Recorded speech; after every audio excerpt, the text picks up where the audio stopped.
Olá, amigo internauta, leitor do Jornal Diário de Suzano. Começa agora o programa DS Entrevista. Hoje estamos recebendo aqui o geógrafo, mestre em educação, assessor para a implementação do orçamento participativo, trabalhou aqui em Suzano também, na prefeitura, o Ivan Rubens Dário Júnior, que acaba de lançar esse livro aqui, ó. Vou mostrar para vocês aqui. Acaba de lançar esse livro aqui, Pedagogias da Cidade, Corpos e Movimento, que fala do orçamento participativo, uma pesquisa intensa que ele fez sobre o orçamento participativo aqui em Suzano. Você pode participar dessa entrevista encaminhando sua mensagem no WhatsApp do Jornal Diário de Suzano, que é o 975691373, 975691373, ou, se você preferir, deixe sua mensagem na própria live da página do Jornal Diário de Suzano. Lembrando que essa entrevista está sendo transmitida ao vivo aqui. Logo depois que ela acabar a entrevista aqui no Facebook, você pode acompanhar essa entrevista também no canal do YouTube do Jornal Diário de Suzano, no portal do Jornal Diário de Suzano, diariodesuzano.com.br. Ivan, obrigado pela sua presença aqui, ter aceitado o convite. Eu queria que você desse uma saudação para o nosso internauta que está nos acompanhando nesse momento. Claro. Bom, primeiro eu que agradeço o Edgar, agradeço a Monique, na pessoa dos dois agradeço ao Diário de Suzano, e saudando aqui, voltando para Suzano depois de algum tempo, conversando com a população. Espero que a gente faça uma boa conversa e que a população aproveite aqui um pouquinho, pelo menos, desse estudo, desse esforço de escrever sobre uma experiência que aconteceu aqui em Suzano entre o ano de 2005 e 2008. Tá certo. Eu não contei também, ele foi articulista do Diário de Suzano, escreveu artigos, ele está comentando aqui desde 2006 até por quase 4 anos, né, mais ou menos. Eu acho que foi, se não me falha a memória, Edgar, eu escrevi entre 2005 até 2010, 2011, por aí. Eu tenho o primeiro artigo seu, que foi do dia 27 de maio de 2006, né? E aí, você abandonou a gente aqui, então? Aí depois... Não, então, eu fiquei aqui até eu sair de Suzano no comecinho do ano de 2013, né? E daí, enfim, fui tocar a vida, fiz várias coisas. E dentre essas coisas, essa investigação de mestrado, né? Lá na Faculdade de Educação da Unesp em Rio Claro, no programa de educação. Investigando um pouquinho a partir do orçamento participativo, procurando entender um pouco das relações entre cidade e sujeito e cidade, né? Então, a pessoa, o morador, né? E a cidade onde ele reside. Então, é uma questão geográfica, uma questão espacial, mas levando isso para o lado da educação.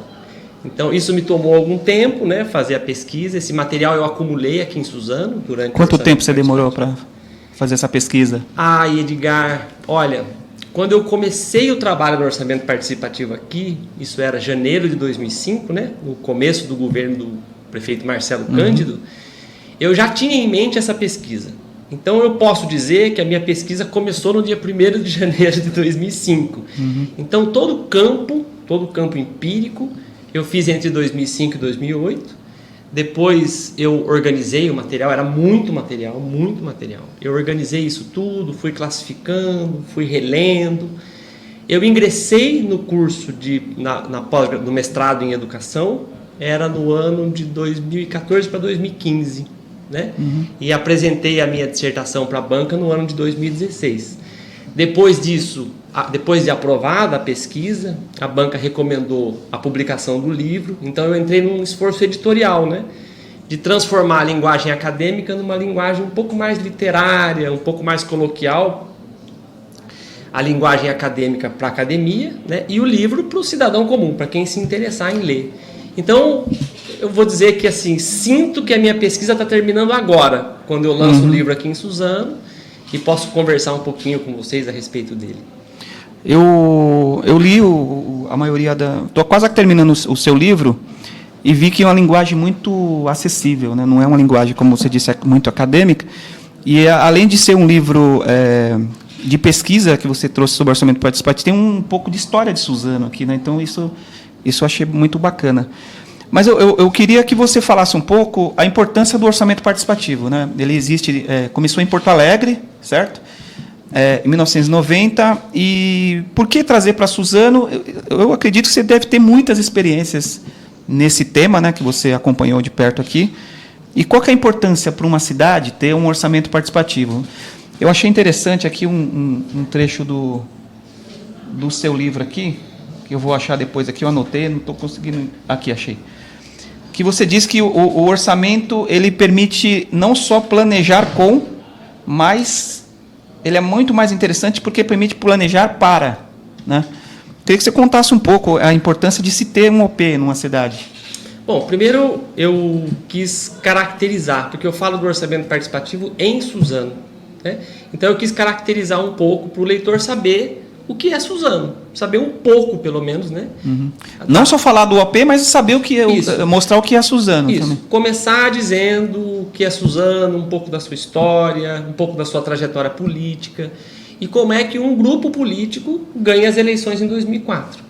Eu diria que o orçamento participativo de Suzano começa um pouco antes, começa no processo eleitoral, quando a gente decide fazer a construção do programa de governo, ainda em 2004, num imóvel aqui na frente do Jornal DS, onde a gente está, bem aqui na esquina, que a gente deu o nome de Ideias no Lugar. Naquele momento, a gente estava, tanto eu quanto o Marcelo Cândido, a gente estava lendo alguns livros, alguns textos, ao Vencedor às Batatas, do Roberto Schwartz, e nesse texto veio a ideia de ter um lugar para sediar as nossas ideias, o nosso pensamento sobre a cidade. Então, ali no Ideias no Lugar, a gente construiu o programa de governo de uma forma ampla. As pessoas todas eram convidadas. Fechado o programa de governo, ele foi para a rua e foi vitorioso no processo eleitoral de 2004. Então, eu acho que a gênese do orçamento participativo de Suzano está aí. É verdade que o orçamento participativo não começou em Suzano. Você disse que começou em Porto Alegre. Na verdade, Porto Alegre foi o grande marco do orçamento participativo no Brasil e que lançou essa experiência para o mundo. Ele nasce naquele movimento de redemocratização, né, na Constituição de 88, do final da ditadura militar, em cidades pequenas, mas é em Porto Alegre que ele se consolida. E depois também com os fóruns sociais mundiais. No governo do PT, né? É isso? Isso. Uhum. No geral, são governos de esquerda, governos do Partido dos Trabalhadores e outros que fizeram essa experiência durante os anos 90. Bom, eu sabia um pouco dessas coisas, fui conhecer as experiências, então conheci muita experiência de Porto Alegre, Diadema, Santo André, Vitória no Espírito Santo, Belo Horizonte, experiências consagradas, e outras cidades também do interior de São Paulo, mas eu tinha a convicção de que nenhuma dessas experiências poderia funcionar como um modelo a ser seguido. Porque Suzano tem uma história própria, está numa porção, está na região metropolitana de São Paulo, tem uma população com características próprias, então não se tratava de trazer um modelo, se tratava de ter inspiração nessas experiências e produzir uma experiência aqui. Uma experiência que a gente pudesse colocar à prova as nossas ideias e o nosso pensamento sobre a cidade. E, além disso, convidar a população para fazer parte. Então, eu tenho certeza, né, por ter estudado geografia, o Marcelo também é geógrafo, a gente tinha plena convicção já naquele momento de que as pessoas que moram em Suzano sabem muito de Suzano. Elas não sabem, e nem têm obrigação de saber, sobre os meandros da política pública, sobre as técnicas de orçamento, sobre as técnicas de planejamento, detalhes da legislação, o jogo do poder institucional, isso elas não têm obrigação de saber. Mas sobre o que é uma cidade, como é que a cidade se materializa e sonhos para essa cidade, ou seja, como é que a cidade é, mas como a cidade pode vir a ser. Isso as pessoas sabem talvez até melhor do que nós. Então esse foi o espírito do orçamento participativo aqui em Suzano, né? Então no livro eu conto um pouco desses pressupostos, conto em detalhes, né, como é que isso aconteceu, como é que a gente organizou o orçamento participativo aqui e as mudanças que foram acontecendo ao longo do tempo. Que até o livro tem assim um esforço polissêmico, acho que você notou, de pegar as palavras e torcer as palavras, procurar produzir novos significados para palavras já muito utilizadas, né? E uma das palavras que eu uso muito no texto é a palavra erro. Não no sentido de que a gente fazia coisas certas ou erradas, mas no sentido de que tinha uma errância no orçamento participativo. Uma errância no sentido mesmo de movimento, de caminhada.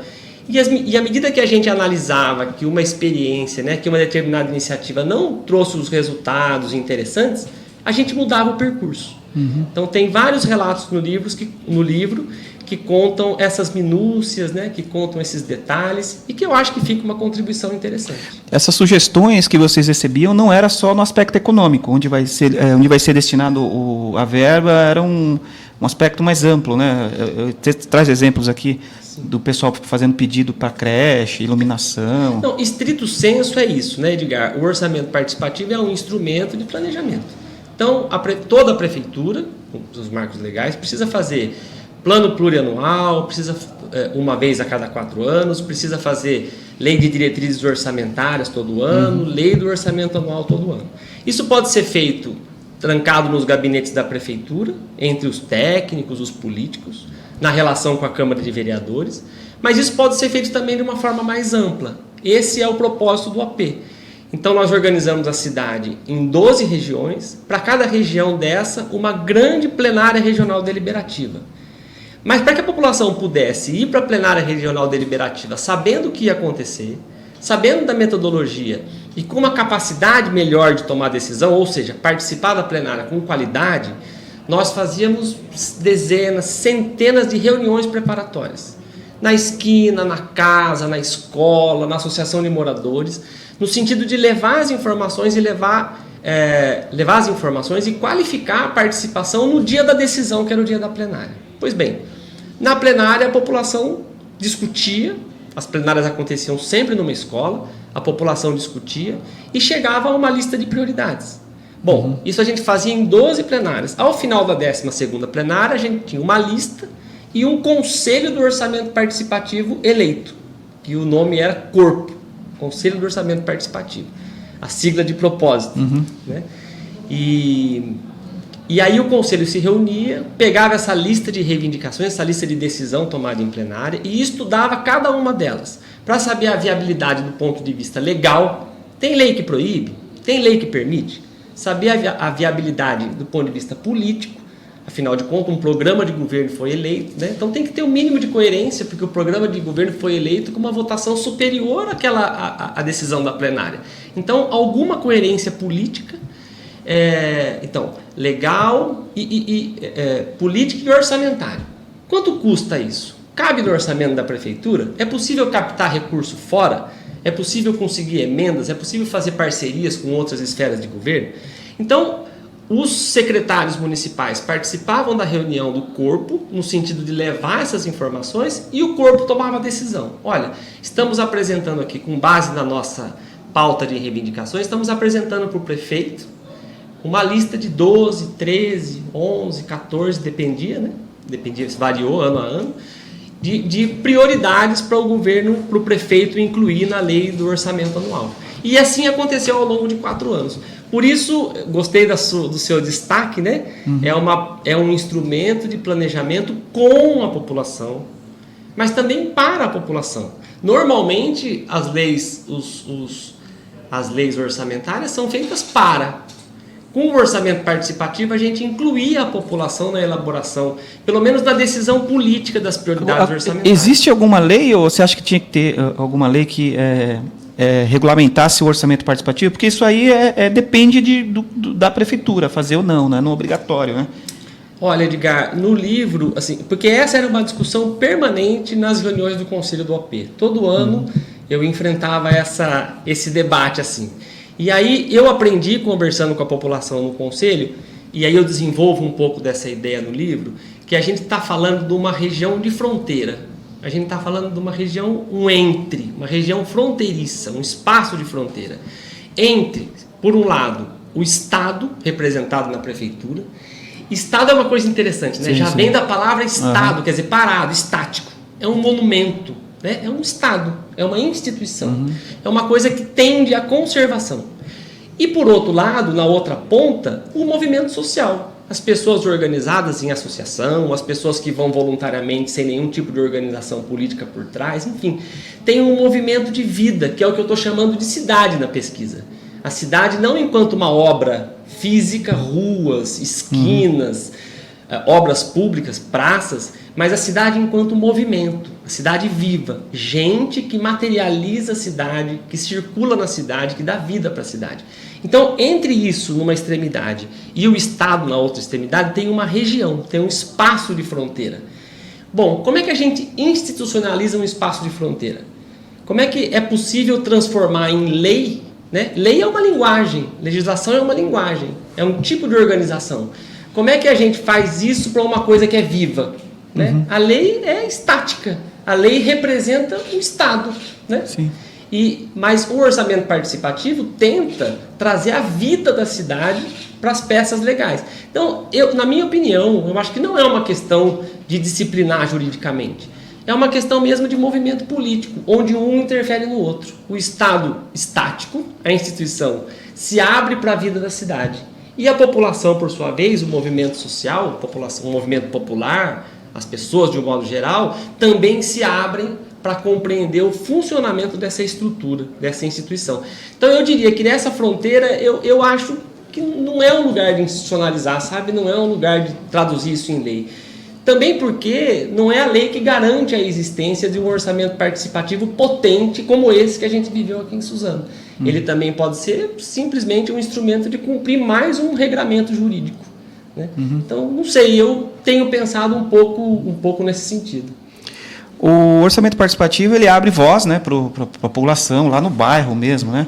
Como que você vê, existem algumas críticas em relação ao orçamento participativo, no que diz respeito a que a cidade já tem os seus representantes, já tem os seus vereadores que representam a população, e os vereadores eleitos democraticamente são as pessoas que vão representar a população e dar voz à população com essas sugestões. Inclusive, a gente não tem voto distrital, mas tem os vereadores de bairro. O vereador é do bairro tal, outro é do bairro tal, que representa aquela população. Você chegou a lidar com algum impacto negativo em relação a isso? Alguma ciumeira por parte de vereadores na época? Porque, assim, o orçamento participativo, a pessoa vai lá nas reuniões plenárias, ela não está precisando de um intermediário, de um vereador. Ela vai direto e expõe as opiniões dela. Né? Como que você lidou com isso? Olha, evidente que não foi uma questão tranquila aqui em Suzano, mas até onde eu conheço, experiência de outros orçamentos participativos, isso também nunca é tranquilo, isso sempre é tenso. Mas é tenso não em função das pessoas. As pessoas aqui de Suzano, os vereadores aqui de Suzano, as pessoas de Porto Alegre, os vereadores de Porto Alegre. Eu acho que é tenso porque é a tensão que existe entre a democracia representativa e a democracia direta. Pois bem, veja a situação. Nós estamos falando de uma coisa que aconteceu em Suzano há mais de 10 anos, né? 2005 e 2008. De um instrumento chamado orçamento participativo que nasceu nos anos 90.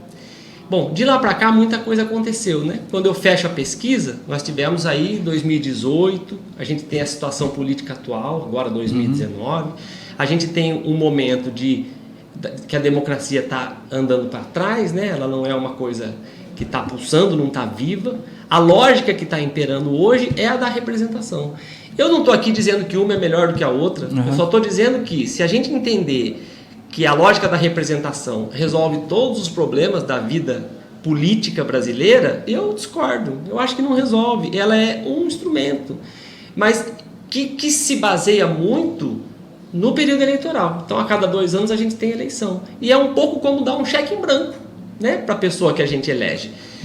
Eu sou daqueles que defende mais democracia. Quanto mais, melhor. Quanto mais participação direta, melhor. Não se trata de substituir o mandato de alguém que recebeu o voto e tem tarefas a cumprir. Tem uma dimensão pública, tem uma questão republicana. Agora, quanto mais escondido, quanto mais fechadas forem as relações políticas, eu acho que tanto mais difícil é da democracia se ampliar. Então, assim, essa é uma questão clássica, né, no orçamento participativo, essa tensão existente entre representação e participação direta.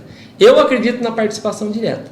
O livro, inclusive, tem um prefácio do Marcelo Cândido em que ele aborda essa questão do ponto de vista que ele estava naquele momento, mesmo agora olhando em retrospectiva, né? O tempo já passou, mas ele fala um pouco da condição do prefeito, que também está nesse jogo de tensionamento, né? Entre as demandas que chegam da população e as demandas que chegam da Câmara de Vereadores, né? Então, o orçamento público é muito tensionado por tudo isso. E, enfim, eu tenho... Semana passada, quando eu estive fazendo o lançamento aqui, a convite da Secretaria de Cultura, o lançamento do livro, essa questão também apareceu, assim. No livro eu desenvolvo um pouco melhor essas ideias, né? Mas enfim, acho que essa é uma tensão permanente entre democracia participativa e democracia representativa. Eu não sei se você chegou a fazer essa pesquisa. Qual que é o perfil das pessoas que participavam das plenárias? Evidente, nós temos vários bairros carentes. Então, assim, eu queria que você falasse qual era o perfil, assim, era mais homem, Não. mais mulher, como que era, assim? Olha, Edgar, tem alguns dados no livro, inclusive, mas assim, o que eu gostaria de destacar, a presença maciça das mulheres, a imensa maioria de participantes nas reuniões preparatórias, que a gente não tinha muito controle, assim, mas na plenária tinha muito controle. Então dá para saber... O que prova que são elas que mandam em casa, né? As mulheres eram maioria absoluta nas plenárias. E tinha um fenômeno, e isso exigia da gente também. Sim. Porque as mulheres me diziam nas reuniões preparatórias que elas gostariam de participar das reuniões, das plenárias, mas elas tinham muitas dificuldades. Dificuldade, por exemplo, com quem deixar as crianças. Sim. Porque a gente ia, de fato, a todos os bairros, andando dos 4 cantos. E são elas que traziam as sugestões. Elas é interessante isso, porque as mulheres pautavam os debates durante as plenárias e elas eram maioria. E elas reivindicavam da prefeitura assim, olha, para eu ir eu tenho que levar as crianças. Então a gente organizou espaços para receber as crianças e as mulheres poderem ficar tranquilas, sabendo que tem alguém cuidando das crianças, assim, dos filhos e filhas, enquanto ela participava das discussões.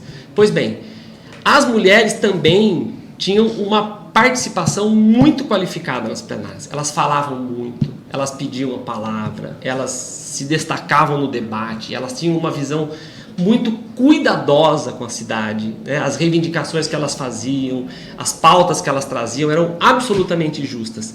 Mas tinha um fenômeno. Na hora de eleger, essa lógica invertia.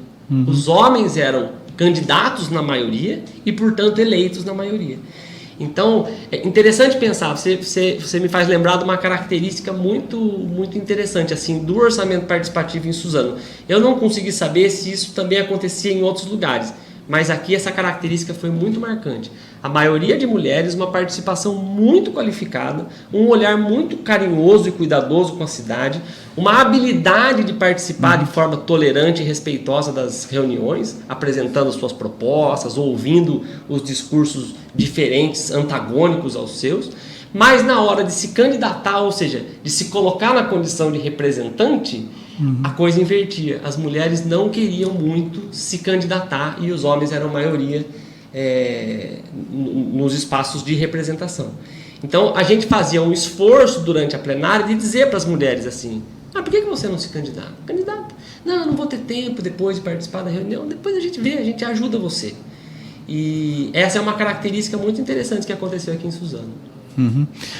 Das sugestões que vocês escolheram, depois até queria que você falasse um pouco, vocês dividiram as regiões por nome de flores, né? Foi. Eu queria que você falasse um pouco depois disso, mas assim, do que vocês escolheram, o que você tem uma ideia de quanto que era aproveitado isso no orçamento oficial, de que ia para a Câmara, tudo? Que me lembre, foram em média 12 propostas apresentadas por ano. Então foram 12 em 2006, 12 em 2007, 12 em 2008. Porque uma outra característica interessante agora do Conselho do Orçamento Participativo de Suzano, nunca foi a votação essas decisões. As decisões sempre foram tomadas por consenso. E o consenso demonstrava assim, uma generosidade com a cidade, e uma tolerância muito grande com as regiões. Então, os conselheiros, e essa era uma decisão que eu de fato não participava, porque não teve votação, né? Tinha um momento assim, um momento de definição do conselho. Nos 4 anos isso aconteceu. Os conselheiros me pediam, né, para que o Conselho do Orçamento Participativo tinha 2/3 de participantes da população, de representantes da população, eleitos direto em plenária, e 1/3 de representantes do governo. Então a nossa voz era minoritária. Então chegava um momento das reuniões, isso aconteceu todos os anos, que os conselheiros eleitos pela população pediam para que os representantes do governo saíssem da sala, porque eles queriam tomar a primeira decisão entre eles. E a decisão, quando eu entrava na sala depois, o que eu via era um consenso construído. Via de regra, não, na imensa maioria dos casos, foi uma demanda por região da cidade. Então, por isso que eu estou falando 12. Teve um ano que teve 11, porque uma região ficou com uma questão inviável. Eram 12 regiões? 12 regiões, todas com o nome de flores. De flores, né? Que Desperta a cidade das flores, que almeja o porvir triunfal. Qual foi o bairro que teve mais, assim, que você se lembra mais, que teve mais sugestões, que participou mais? Não sei se tem. Qual região que você acha? Eu acho que é a região de Palmeiras. Os números estão a região de Palmeiras. Mas eu acho que a região de Palmeiras eram as plenárias mais cheias e, portanto, com maior participação, né? E tinha caravana também. Tinha. Depois que terminava a 12ª plenária, portanto, o Conselho do Orçamento Participativo estava eleito. Eu aprendi com o OP de Suzano que quando as pessoas... Eu sou da geografia, né? Gosto de pensar a cidade, né? E todo mundo fala da cidade. Mas aí, conversando, né, nas plenárias, conversando com os conselheiros, eu percebi que a concepção de cidade da população, no geral, das pessoas, se resume aos trajetos que a pessoa normalmente faz. Então, de casa ao trabalho, do trabalho para a escola, para a casa da mãe, sei lá, tem meia dúzia de trajetos mais habituais e a pessoa chama de cidade o que está nesse percurso, né? Então, assim, como era um desafio isso, como pensar a cidade de uma forma mais ampliada? Eu, por exemplo, andava todos os bairros com o OP, todos. Então, a minha visão de Suzano era normalmente mais ampla do que a visão de Suzano de cada conselheiro do orçamento participativo. Então, a caravana do OP tinha um pouco essa intenção. A gente pegava todos os conselheiros, colocava no ônibus e passava o dia visitando as 12 regiões. Saía às 8 da manhã e voltava às 5, 6 da tarde. Era cansativo. E à medida em que entrava numa região do OP, então, entrava na região Hortência, os conselheiros eleitos da região Hortência apresentavam a região Hortência. Entrava na região Rosa, os conselheiros da região Rosa apresentavam a região Rosa para os demais conselheiros. Isso era um exercício de estudo mesmo. Para o conselheiro conseguir apresentar a sua região, ele precisava se preparar.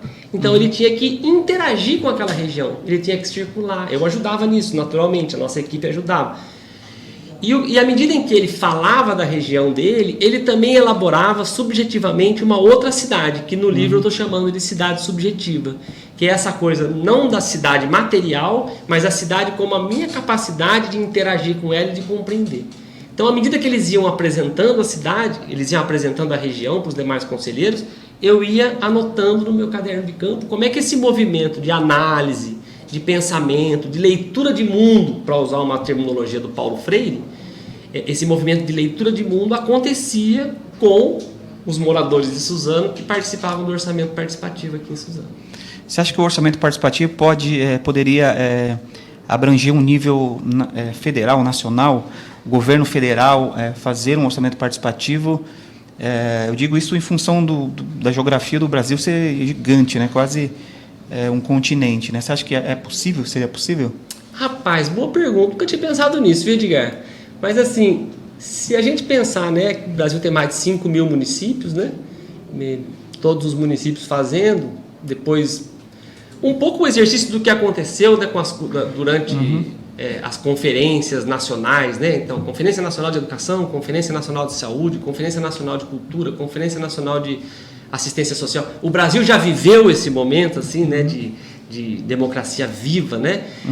Então, não sei, talvez pensar um pouco nessa experiência, não sei, é uma coisa para a gente pensar.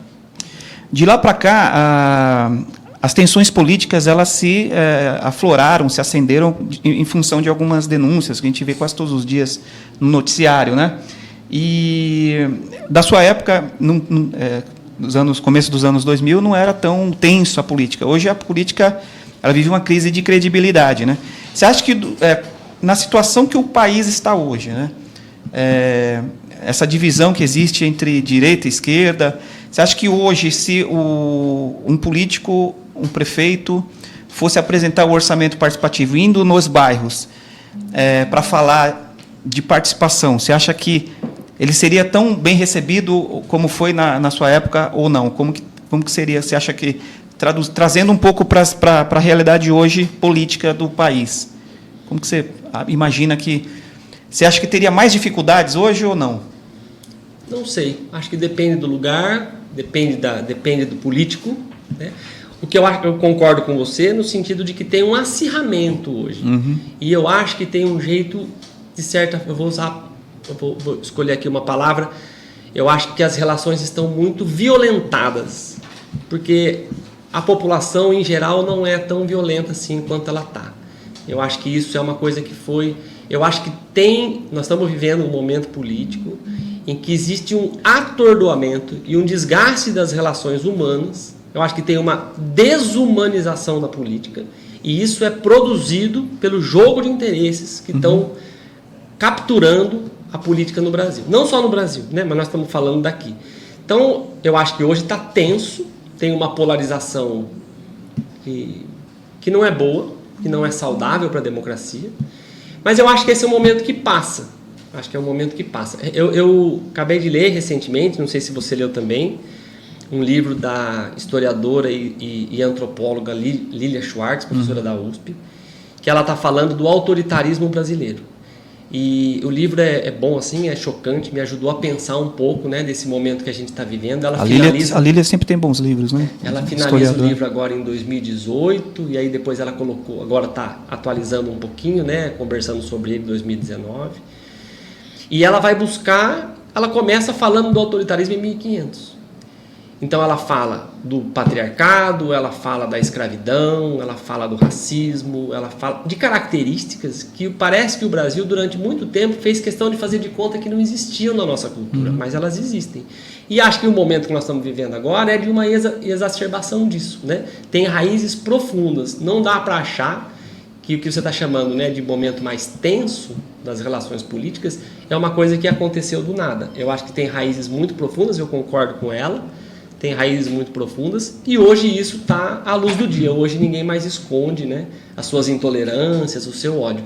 Mas assim, eu sou um esperançoso, eu acho que Um otimista, né? Eu sou um otimista, eu acho que isso passa e que daqui a pouco nós vamos retomar assim, o fôlego democrático, um momento mais interessante.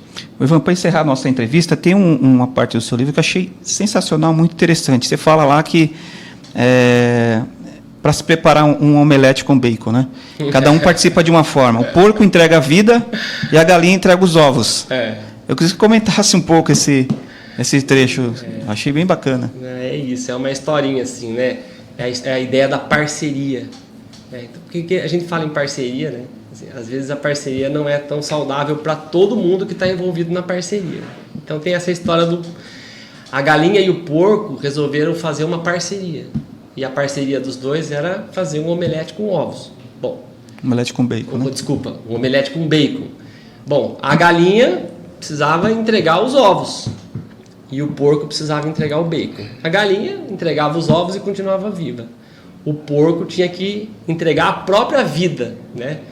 Em função da parceria.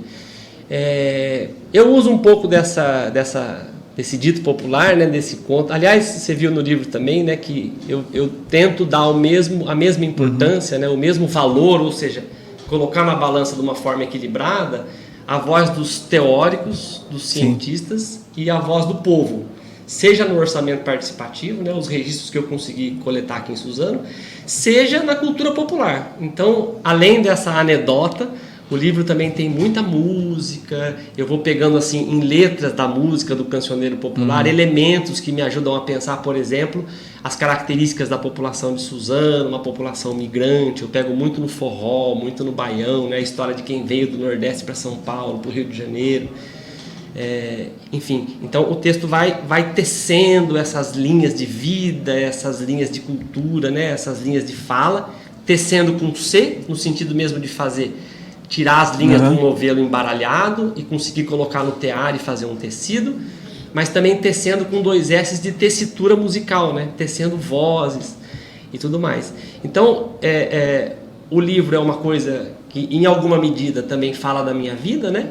E trata da educação como mútua implicação, a produção de subjetividade em processos educacionais. Então essa anedota do porco e da galinha diz um pouco de como o pesquisador se coloca numa pesquisa. Ele pode colocar a pesquisa na condição de um objeto, e ele se colocar na condição de um sujeito afastado do objeto, ou ele pode se colocar no movimento mesmo da vida, que foi o que eu tentei fazer. Entrar nesse rio do orçamento participativo de Suzano, ficar nele por 5 anos, sair dele todo molhado E aí, com essa implicação, né, com a pesquisa encarnada, com a pesquisa no corpo, daí a brincadeira também com o conselho, traduzir isso em palavras, em textos, em uma pesquisa acadêmica e num livro, num texto literal. Certo. Bom, a gente está encerrando então a nossa entrevista. Eu queria que você deixasse seus contatos. Como que a pessoa faz para conseguir o seu livro que você acaba de lançar? Ah, bacana. Vou deixar aqui até. Esse livro está nas bibliotecas públicas de Suzano, então o leitor que quiser ter acesso de forma pública tem. Vou deixar aqui. Esse livro também tem algumas livrarias, é possível encomendar nas livrarias que não tiverem a pronta entrega. Está no site da editora, editorapris.com.br. É possível comprar também pela internet. E, enfim, eu tenho um blog, posso... Pode deixar o seu blog. Seu telefone, se você quiser, para um contato. Eu tenho... A única rede social que eu uso é o Facebook ainda. Dizem que ele já acabou, mas eu ainda continuo lá no Facebook. Então, Ivan Rubens pode ser localizado no Facebook.